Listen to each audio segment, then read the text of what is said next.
UDSൻ്റെ third മൊഡ്യൂളിൽ ഒരു 3-4 ലാംഗ്വേജസിൻ്റെ history and nature പഠിക്കാനുണ്ട്. അതിൽ ഹിസ്റ്ററി എനിക്ക് കമ്പാരിറ്റീവ്ലി ഒന്നും കൂടി ടഫായിട്ട് തോന്നി. അതുകൊണ്ട് തന്നെ ഞാൻ അതിനൊക്കെ ചെറിയ ചെറിയ സ്റ്റോറി ഉണ്ടാക്കിയിട്ടുണ്ട്. ഈ സ്റ്റോറി നിങ്ങളായിട്ട് കമ്പയർ ചെയ്യാമെന്ന് വിചാരിച്ചു. അതിൽ മാത്സിന് ഞാൻ ഉണ്ടാക്കിയിട്ടുള്ള സ്റ്റോറി എന്ന് പറയുന്നത് മാത്തമാറ്റിക്സ് എങ്ങനെയാണ് ഇവോൾവ് ചെയ്തിട്ടുള്ളത്. മാത്തമാറ്റിക്സ് എന്ന് പറഞ്ഞാൽ വേരിയസ് കൾച്ചേഴ്സ് ആൻഡ് സിവിലൈസേഷൻ കാരണമാണ് മാത്തമാറ്റിക്സ് ഉണ്ടായിട്ടുള്ളത്. അതിൽ തന്നെ സൊസൈറ്റീൻ്റെ നീഡും പിന്നെ സയൻസൊക്കെ ഇങ്ങനെ അഡ്വാൻസ് ചെയ്ത് വരികയാണല്ലോ. അപ്പോൾ സയൻറ്റിഫിക് അഡ്വാൻസ്മെൻറ്റ് കാരണം അതേപോലെ തന്നെ കൾച്ചറിൻ്റെ കൈമാറ്റങ്ങൾ കാരണമൊക്കെയാണ് മാത്സ് ഉണ്ടായിട്ടുള്ളത്. അങ്ങനെ 3 പീരീഡിലൂടെയാണ് ഇവിടെ മാത്സിൻ്റെ ഇവോൾവ് ഇവിടെ പറഞ്ഞിട്ടുള്ളത്. ആൻഷ്യൻ സിവിലൈസേഷൻ കാലഘട്ടത്തിൽ, മെഡീവൽ പീരീഡിൽ, പിന്നെ മോഡേൺ പീരീഡിൽ. ഇനി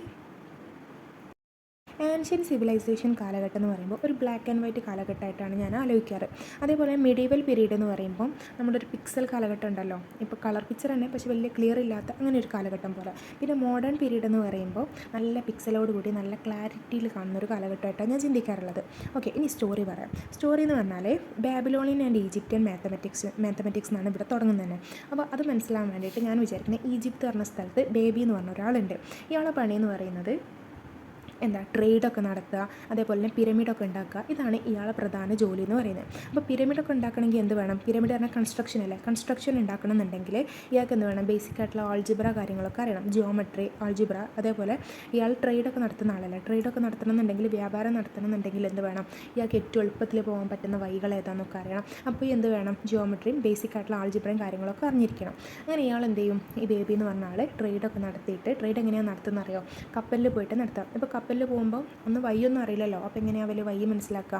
നക്ഷത്രങ്ങളൊക്കെ നോക്കിയിട്ടായിരിക്കും വഴി മനസ്സിലാക്കുക. കഥയാണ്, കഥ മാത്രം അങ്ങനെ വിചാരിച്ചാൽ മതി കേട്ടോ. അങ്ങനെ കഥയിൽ ഈ കപ്പലിൽ പോകുമ്പോൾ കപ്പലിൽ വഴി ദിശ മെറ്റാതിരിക്കാൻ വേണ്ടി നക്ഷത്രം ഉണ്ടല്ലോ, നമ്മുടെ ഡയറക്ഷൻ പറയുന്ന നക്ഷത്രം, ആ നക്ഷത്രം നോക്കി അങ്ങനെ പോകും. അങ്ങനെ ഈ നക്ഷത്രം അറിയണമെന്നുണ്ടെങ്കിൽ ഇവർക്ക് എന്താണ്? ചെറിയ കോലത്തിൽ ആസ്ട്രോണമി അറിഞ്ഞിരിക്കണം. ഓക്കെ, അപ്പം ബേബിക്ക് എന്തൊക്കെ അറിയാം? ട്രേഡ് അറിയാം, ട്രേഡ് വ്യാപാരം അറിയാം, അതേപോലെ തന്നെ പിരമിഡ് പോലത്തെ കൺസ്ട്രക്ഷൻ അറിയാം, അതേപോലെ തന്നെ ആസ്ട്രോണമി നക്ഷത്രം നോക്കിയിട്ട് പോകാനറിയാം. അതുകൊണ്ട് ആസ്ട്രോണമി അറിയാം. അങ്ങനെ ഇയാൾ എന്ത് ചെയ്യും? പോയിട്ട് ഓരോ സ്ഥലത്ത് പോയിട്ട് കച്ചവടം നടത്തും. കച്ചവടം നടത്തണമെന്നുണ്ടെങ്കിൽ എന്താ അറിയണം? കണക്ക് കൂട്ടാൻ അറിയണം, അരിത്തമാറ്റിക് അറിയണം അല്ലേ. അങ്ങനെ ഈ ബേബിക്ക് ഇപ്പോൾ അരിത്തമാറ്റിക്കും അറിയാം, ജോമെട്രിക്കും അറിയാം, ബേസിക് ആയിട്ടുള്ള ആൾജിബ്രയും അറിയാം. അങ്ങനെ അവിടെ നിന്നാണ് എന്ത് വരുന്നത്? Early development Babylonian and Egyptian mathematics എന്നാണ് എന്ത് വരുന്നത്? Development of arithmetic, geometric and basic algebra വരുന്നത്. ഓക്കെ, അങ്ങനെ ട്രേഡ്, കൺസ്ട്രക്ഷൻ, ആസ്ട്രോണമിക്കൊക്കെ വേണ്ടിയിട്ട് ഈ കാര്യങ്ങളൊക്കെ യൂസ് ചെയ്തു. അങ്ങനെ ബേബി എന്ത് ചെയ്തെന്നറിയോ? ഇങ്ങനെ കപ്പലിൽ പോവുകയാണ്. കപ്പലിൽ പോയിക്കൊണ്ട് നോക്കുമ്പോൾ ഭയങ്കര സൗണ്ട്, കട എന്ന് പറഞ്ഞാൽ ഭയങ്കര സൗണ്ട്. അപ്പോൾ നോക്കുമ്പോൾ എഞ്ചിനൊക്കെ ഗ്രീസ് ഇല്ലാത്ത പ്രശ്നം. അപ്പോൾ ഗ്രീസ് വാങ്ങാൻ വേണ്ടിയിട്ട് ബേബി അങ്ങോട്ടേക്ക് പോയി, ഗ്രീക്കിലേക്ക് പോയി. അങ്ങനെ ഗ്രീക്ക് വാങ്ങാൻ വേണ്ടി ബേബി അവിടെ പോയപ്പോൾ ഭയങ്കരമായിട്ട് അത്ഭുതപ്പെട്ടു പോയി. കാരണം അവിടെ ഉള്ളത് മുഴുവൻ വലിയ വലിയ മാത്തമാറ്റീഷ്യൻസാണ്. ഇവരെന്ത് ചെയ്യുമെന്നറിയോ? വലിയ മാത്തമാറ്റീഷ്യൻസൊക്കെ എന്ത് ചെയ്യുക? മാത്സിൽ PG ഒക്കെ പഠിക്കുമ്പോൾ അറിയാം, ഫുൾ ആക്സിം ആൻഡ് പ്രൂഫ് ആയിരിക്കും അല്ലേ. അപ്പോൾ ഇവരെന്ത് ചെയ്യുന്നറിയോ? ഒരു വലിയൊരു ബോർഡുണ്ട് അവിടെ. ആ ഒരു വലിയ ബോർഡിൽ ഇവർ ഒരു ആക്സിമോടെ എഴുതി വെക്കും. എന്നിട്ട് ഓരോരുത്തർ എന്ത് ചെയ്യുന്നറിയോ? അതിൻ്റെ ഓരോ ഭാഗങ്ങൾ ഇങ്ങനെ ചെയ്ത് കൊണ്ടുവരും. ഓക്കെ, അപ്പോൾ ഡിഡക്റ്റീവ് റീസണിങ്, ഒരു ജനറൽ കൺസെപ്റ്റിൽ നിന്ന് ഒരു ലോവർ കൺസെപ്റ്റിലേക്ക് ഇങ്ങനെ ചെയ്തുകൊണ്ട് വരുന്നത്. ജനറൽ ടു സ്പെസിഫിക് ആണല്ലോ ഡിഡക്റ്റീവ് റീസണിങ്. അങ്ങനെ ഡിഡക്റ്റീവ് റീസണിങ് ടെക്നിക്ക് അവിടെ ഇയാൾ കണ്ടു. അങ്ങനെ ഇയാൾ എന്ത് ചെയ്തു? അവിടെ ഇങ്ങനെ ഇറങ്ങി നോക്കുമ്പോൾ ഭയങ്കര വ്യത്യസ്തമായിട്ടുള്ള കുറേ കാര്യങ്ങൾ അയാൾ കണ്ടേ. അതിൽ ഒന്നാമത്തെ അയാൾ കണ്ടതെന്ന് പറഞ്ഞാൽ അവിടെ ഒരു വലിയൊരു പയ്യുണ്ട്. പൈ എന്ന് പറഞ്ഞാൽ പശു. ഈ വലിയൊരു പയ്യന് എന്ത് ചെയ്യാമെന്നറിയോ? ആ വലിയ പശു ഇങ്ങനെ നമ്പർ വെച്ച് തട്ടി കളിക്കുന്നുണ്ട്. കാരണം എന്താ? അവിടെയുള്ള ഗ്രീക്കുള്ള ആൾക്കാർ വലിയ വലിയ മാത്തമാറ്റീഷ്യൻസാണ്. അപ്പോൾ അവിടെയുള്ള പയ്യെ വരെ എന്താണ് ഈ നമ്പേഴ്സിന് ഇങ്ങനെ തട്ടി കളിക്കുക. അപ്പോൾ എന്താ സംഭവം ചോദിച്ചപ്പോൾ പറഞ്ഞ് എൻ്റെ പേര് പൈതഗോറസ് ആണ്, പൈതഗോറസ്, ഞാൻ നമ്പർ തിയറി എന്ത് ചെയ്യാണ്? കോൺട്രിബ്യൂട്ട് ചെയ്യുകയാണെന്ന് പറഞ്ഞു. അങ്ങനെ ഭയങ്കര അത്ഭുതം തോന്നി. നേരെ അപ്പുറത്ത് നോക്കുമ്പോൾ ഒരു ജോമെട്രിൻ്റെ ബോക്സ് കിടക്കുന്നുണ്ട്. ഈ ജോമെട്രിൻ്റെ ബോക്സിൻ്റെ ഉള്ളിൽ കുറേ യു ഷേപ്പിലുള്ള ക്ലിപ്പുകൾ ഇങ്ങനെ കയറിയിരിക്കുന്നുണ്ട്. യൂക്ലിഡ്, യു ഷേപ്പിലുള്ള ക്ലിപ്പ്, അതിന് യൂക്ലിഡ് എന്ന് ആലോചിക്കാം കേട്ടോ. അപ്പോൾ യൂക്ലിഡ് എന്താണ് കോൺട്രിബ്യൂട്ട് ചെയ്ത്? ജോമെട്രി ബോക്സിന് ജോമെട്രി എന്ന് ആലോചിക്കാം. അതിൻ്റെ ഉള്ളിൽ യൂക്ലിഡ് എന്ന് ആലോചിക്കാം. ഓക്കെ, അപ്പോൾ ആദ്യം ഒരു പയ്യ് നമ്പർ കൊണ്ട് കളിക്കുന്നത് കണ്ടു. പിന്നെ ഒരു ജോമെട്രിൻ്റെ ബോക്സിൽ കുറേ യു ഷേപ്പുള്ള ക്ലിപ്പുകൾ കയറിയിരിക്കുന്നത് കണ്ടു. അങ്ങനെ ഭയങ്കര അത്ഭുതം നോക്കുമ്പോൾ ഒരു അറവുകാരനെ അവിടെയുള്ള ഒരു മെക്കാനിക്കിനെ പിടിച്ചായിട്ട് അറക്കുന്നത് കണ്ടു. അപ്പോൾ എന്താ സംഭവം ചോദിച്ചപ്പോൾ പറഞ്ഞ് ഞാൻ ആർക്കിമിഡീസ് ആണ്. ഈ അറക്കുന്ന ആൾ പറയാണ് ഞാൻ ആർക്കിമിഡീസ് ആണ്, ആർക്കിമിഡീസ്. ഞാൻ മെക്കാനിക്സ് ആണ് എൻ്റെ ഇന്നത് മാത്സിന് വേണ്ടി കോൺട്രിബ്യൂട്ട് ചെയ്യണത്, അതുകൊണ്ടാണ് ഞാൻ മെക്കാനിക്കിനെ അറക്കണമെന്ന് പറഞ്ഞു. ഓക്കെ, അപ്പോൾ അത് മനസ്സിലായല്ലോ. അപ്പോൾ Greek mathematicians deductive reasoning, axiom and പ്രൂഫ്സിനായിരുന്നു എംഫസിസ് ചെയ്യുന്നത്. അവർ കോൺട്രിബ്യൂട്ട് ചെയ്തിട്ടുള്ള നോട്ടബിൾ ആയിട്ടുള്ള കാര്യങ്ങളാണ് എന്നൊക്കെ ജിയോമെട്രി, നമ്പർ തിയറി, മെക്കാനിക്സ് ഒക്കെ. ജിയോമെട്രി ആരെ കോൺട്രിബ്യൂട്ട് ചെയ്ത്? യൂക്ലിഡാണ്. നമ്പർ തിയറി പൈതഗോറസ് ആണ്. അങ്ങനെ പിന്നെ മെക്കാനിക്സ് ആരെ? ആർക്കിമിഡീസ്. ഓക്കെ, അങ്ങനെ ആ ബ്ലാക്ക് ആൻഡ് വൈറ്റ് കാലഘട്ടം മാറി നമ്മുടെ ഒരു ഞാൻ പറഞ്ഞല്ലോ ഒരു കളർ പിക്ചർ, ക്ലിയർ ഇല്ലാത്തൊരു കളർ പിക്ചർ കാലഘട്ടം വന്നതെന്ന് വിചാരിക്കട്ടോ. അങ്ങനെ ഇവരെന്ത് ചെയ്തു? വീണ്ടും യാത്ര ചെയ്ത് ഇവിടെ എത്തി? നമ്മുടെ മിഡീവൽ പീരീഡ്. ഓക്കെ, അപ്പോൾ നമ്മൾ ഇന്ത്യയിലേക്ക് വരികയാണ്. ഇന്ത്യയിലേക്ക് വരുമ്പോൾ ഒരു കളർ പിക്ചറിൻ്റെ ഒരു ഫോമിലേക്ക് വരണം കേട്ടോ. അങ്ങനെ ഇന്ത്യയിലേക്ക് എത്തിക്കഴിഞ്ഞപ്പോൾ ഇന്ത്യയിൽ നിങ്ങൾക്ക് അറിയാലോ പൂജ്യം കണ്ടുപിടിച്ചത് ഇന്ത്യക്കാരാണ്, ആര്യഭട്ടാണെന്നൊക്കെ അറിയാലോ. ഓക്കെ, പക്ഷേ ഞാൻ അതിനും കോഡ് ഉണ്ടാക്കിയിട്ടുണ്ട്. അങ്ങനെ ഇന്ത്യയിലേക്ക് വന്നപ്പോൾ ആദ്യം തന്നെ ഇയാൾ എന്ത് കണ്ടാറ്? ഒരു അരവട്ടുള്ള ആളെ കണ്ടു. അപ്പോൾ അയാളോട് ചോദിച്ചപ്പം പറഞ്ഞേ ഒന്നിന്നൊന്ന് പോയാൽ രണ്ടിന്നൊന്ന് പോയാൽ 1, ഒന്നിന്നൊന്ന് പോയാൽ 0, 0-1 പോയാൽ -1. അങ്ങനെ അയാൾ ഇങ്ങനെ പറഞ്ഞു നടക്കുന്നുണ്ട്.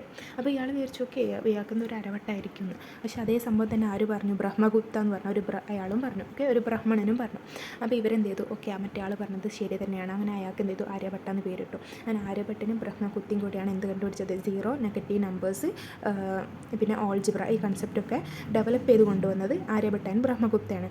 അങ്ങനെ ഇവരെന്ത് ചെയ്തു? അവിടുന്ന് ഈ കാര്യങ്ങളൊക്കെ ശേഖരിച്ചിട്ട് ഇവരവിടുന്ന് യാത്ര തുടങ്ങി. അങ്ങനെ യാത്ര തുടങ്ങി ഇവരെത്തിയതെന്ന് പറയുക വലിയൊരു പള്ളിയുള്ള ഒരു സ്ഥലത്താണ്.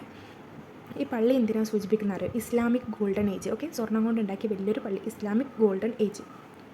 അങ്ങനെ അവിടെ എത്തിയപ്പോൾ അവിടെ ആരുണ്ടെന്ന് അറിയാം? ആൾജിബ്രൻ്റെ അച്ഛനുണ്ട്.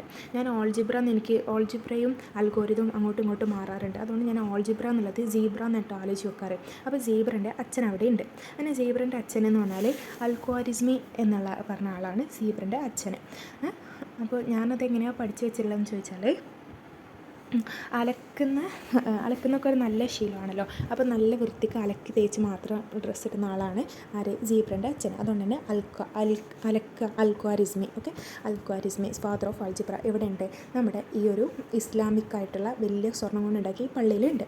അവിടെ അയാൾ മാത്രമല്ല, അയാൾക്കൊരു നല്ലൊരു കയ്യുണ്ട്. അയാളുടെ പേരാണ് കയ്യാം, ഒമർ കയ്യാം. അയാളൊരു നല്ലൊരു കയ്യാണ് ഒമർ കയ്യാം. ഇവർ രണ്ടുപേരും കൂടി എന്ത് ചെയ്യുമെന്നറിയോ?